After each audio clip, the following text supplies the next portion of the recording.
Good day to all of you my dear students. ये second जो video है मेरा आज ही के दिन, वो इसलिए है कि कई सारे पेरेंट्स और बच्चों की क्वेरीज आती हैं कि सर हमें ड्रॉप लेना चाहिए नहीं लेना चाहिए, या हमारे इतने मार्क्स आए हैं नीट में तो हमें अपने को सेकंड चांस देना चाहिए नहीं देना चाहिए। तो बच्चा देखो, मैं अपना पर्सनल व्यू याद रखना, मैंने कहा कि मैं अपना पर्सनल व्यू जो है वो रखना चाहता हूँ अपने कुछ बातों की क्लैरिटी के साथ। और मुझे उम्मीद है कि आपको ये मालूम होगा कि मेरी सारी बातें प्रैक्टिकल होती हैं, है ना। और बहुत सारे जो है बच्चों से बात करने के बाद जो कंक्लूड करके आती हैं वो होती हैं, या मैंने जो पर्सनली अनुभव किया होता है। तो सबसे पहले सवाल का जवाब कि बच्चों को जो 12 मैथ और बायो से पास हो चुके हैं, कोचिंग करनी चाहिए नहीं करनी चाहिए, तो इसका मेरा जवाब क्लियर कट है मेरे घर के बच्चे के लिए, मेरे अपने बच्चे के लिए, कि उसको ड्रॉप कोचिंग में ज़रूर करना चाहिए आफ्टर 12, अगर वो मैथ या बायो से है।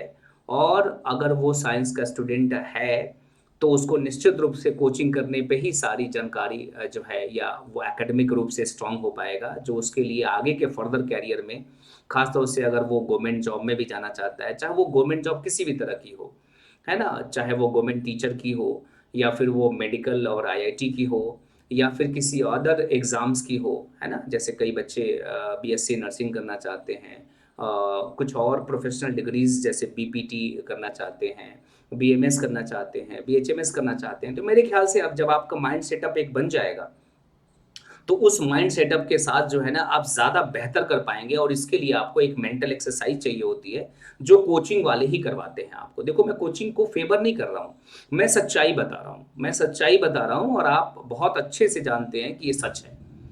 आप सभी जानते हैं कि ये सच है। आप पेरेंट्स के रूप में, आप एज़ अ स्टूडेंट के रूप में जो भी मेरे वीडियो को देख रहे हैं, वो जानते हैं कि ये सच है। और आज की डेट में हमारी ये डिमांड मतलब हो बन चुकी है इंस्टीट्यूट्स में जा कर के अच्छे फैकल्टीज़ से पढ़ने की, पहली चीज़। दूसरी चीज़ कि यदि नीट में हमारे 400 या 450 के आसपास स्कोर हैं किसी भी कैटेगरी के बच्चे के, तो उसको ड्रॉप करना चाहिए कि नहीं करना चाहिए? मेरा जवाब है हाँ, ज़रूर करना चाहिए, उसको अपना मौका देना चाहिए। लॉजिक ये है कि अगर 400 मार्क्स हैं बच्चे को, तो उसको सोचना चाहिए कि वो हर सब्जेक्ट में 50% से ज़्यादा स्कोर कर रहा है, क्योंकि 720 मार्क्स का बीएमटी का पेपर होता है, जिसमें से हर एक पेपर 180 मार्क्स का होता है। 100 मार्क्स ला रहा है वो, डेफिनेटली 50% के ऊपर है, तो उसको अपने को सेकंड चांस देना चाहिए। तीसरा सवाल जो मेरे पास इंपॉर्टेंट आया है वो ये कि सर अगर हम बहुत ही क्लोज हैं, 15 मार्क्स से हमारी सीट नहीं मिल रही है, 20 मार्क्स से हमारी सीट नहीं मिल रही है ना, या 50 मार्क्स से हमारी सीट नहीं मिल रही है, तो हमें ड्रॉप करना चाहिए नहीं करना चाहिए? मैं कहूँगा बेटा ज़रूर करना चाहिए। मेरे पास ऐसे न जाने कितने प्रैक्टिकल एग्जाम्पल हैं जिनसे मैं आपको मिलवा दूंगा, बात करवा दूंगा, और मैं खुद उसका एक एग्जाम्पल हूँ कि हमें अपने पूरी शिद्दत से, है ना, अपने को मौका ज़रूर देना चाहिए। अब ये मौका आप अपने घर पे बैठ के दें, या इंस्टीट्यूट में आके दें, या किसी एक्सपर्ट मेंटर के अंडर में आकर के दें, ये आपका अपना जो है खुद का डिसीजन होगा। ठीक है ना। और अगर कोई बच्चा जो है लगातार पढ़ते-पढ़ते पैनिक हो रहा है ना? इसी वक़्त में, या फिर जो है आगे के जो है क्लासेस के बाद एग्ज़ाम के प्रेशर को लेते हुए, तो मैं चाहता हूँ कि वो अपने आप को थोड़ा-सा पॉज़ दे, है ना? थोड़ा-सा रोके, गैप करे, पैनिक मत हो। बच्चे को कोई भी स्टडी बहुत रिलैक्स होके करना चाहिए।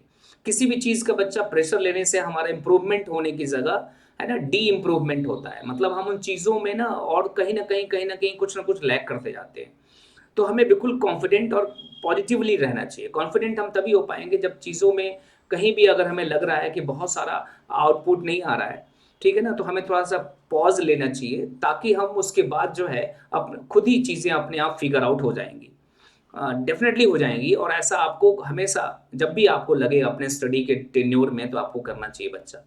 और देखिएगा आपको बड़ा सुकून मिलेगा, बड़ा अच्छा लगेगा, है ना? एक बार आप इसको आज़मा के देखिएगा ज़रूर से ज़रूर। देखो, मैं आपको ना फैंटेसी बातें नहीं करता, ये जो यूट्यूब चैनल पे आकर के, इस चैनल का मेरा पर्पज़ सिर्फ़ और सिर्फ़ अपने एनवायरनमेंट, अपने बच्चे और अपने बच्चों के करियर को, और उनके पर्सनल लाइफ़ को, और एज़ अ स्टूडेंट उनको स्ट्रॉन्ग बनाने की मेरी कोशिश है।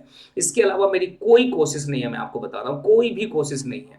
और यही वजह है कि मैं फ्रीक्वेंट वीडियोज़ नहीं बनाता। जब ज़रूरत होती है, जब बच्चों और पेरेंट्स की हमारी डिमांड होती है, उनकी बहुत सारी क्वेरीज़ होती हैं, तो ही मैं जो है छोटे-छोटे वीडियो बना के आपके सामने आता हूँ। और भी कोई किसी तरह के कुछ भी कन्फ्यूजन्स हुआ करें या फिर आने वाले काउंसलिंग से रिलेटेड कोई इन्फॉर्मेशन चाहिए होगी, तो मैं खुद ब खुद आपको आकर के कुछ इम्पोर्टेंट जानकारियाँ दिया करूँगा।